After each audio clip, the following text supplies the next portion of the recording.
Hey, I'm meteorologist Doug Myers with your forecast heading into this Wednesday. Yesterday, we had highs in the mid-50s. Wasn't too bad of a day at all. Hopefully you got outside to enjoy it. We'll be a little bit warmer today for most areas. Areas along the Nebraska-Kansas border, because a weak frontal boundary will be pushing into areas further to the north. Temperatures will be very similar to yesterday. Would not be surprised if temperatures were more in the low 50s, especially if we have some cloud cover up there, limiting the warming trend. But farther to the south you go, temperatures will likely be in the upper 50s to up mid 60s for the rest of northeast Kansas. So it is going to depend on how much cloud cover we have, where that frontal boundary will be. So just be mindful that this is definitely subject to change, but I do expect most spots to be warmer than yesterday, with the exception of the areas along Highway 36.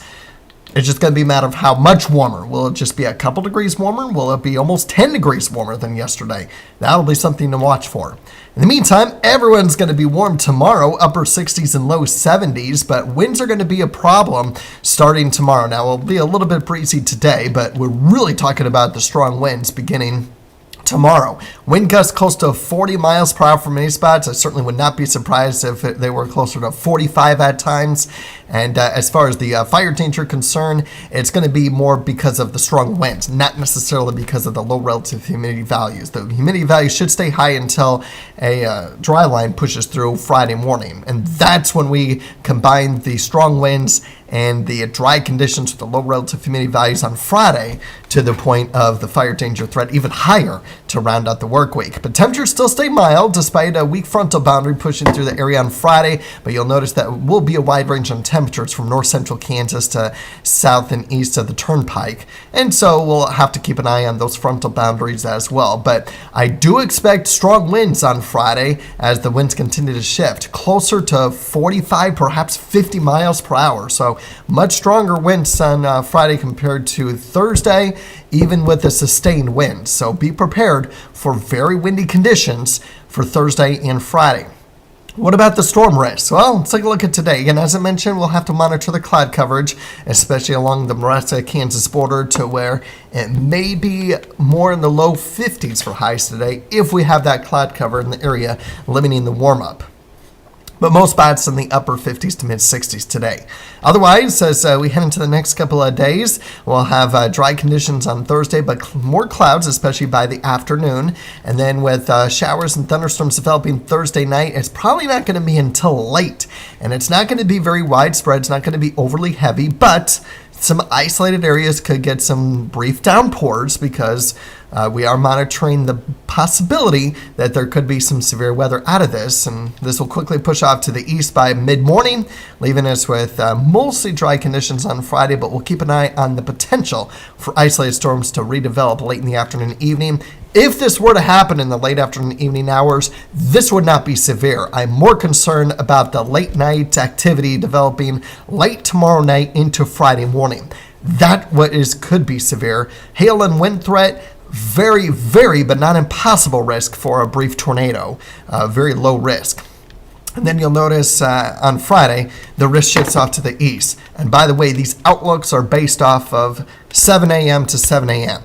And so the risk for what we have for tomorrow, this would probably be just between 4 a.m. and 7 a.m. We're not really looking at much in the way of widespread storms tomorrow or tomorrow night. It's going to be for a short period of time.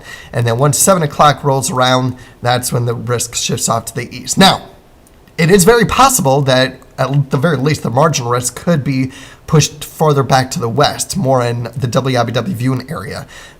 Just depends on how quickly fronts push through Thursday night and Friday morning. Will depend on where storms are for Friday morning and how long they could be severe after 7 a.m. So just be aware of that. Then as we head into the weekend, temperatures will be dry, with temperatures cooler on Saturday versus Sunday, as we'll have that brief cool down from that cold front on Friday. Winds aren't going to be as bad over the weekend compared to what they'll be for tomorrow and Friday, but they could still have a few gusts, 25, 30 miles per hour.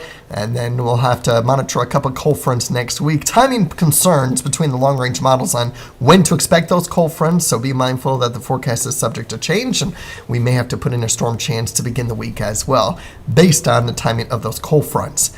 But as far as rain is concerned for the next 8 days, it's not much. Don't expect a lot. And so that makes me even more concerned about the fire danger risk because, yes, while we did get a little bit of rain over the course of Friday evening and over the weekend, it wasn't much. And then we got a little bit of light precipitation earlier this week.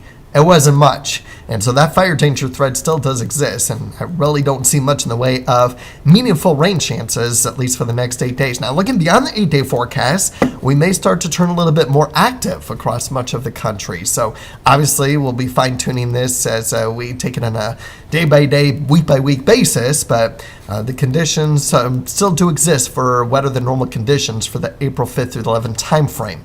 As far as temperatures are concerned, we'll be near normal, or at least equal chances of below normal temperatures and above normal temperatures, but you can see the breakdown across the country on what to expect as we get into the first couple of weeks of April.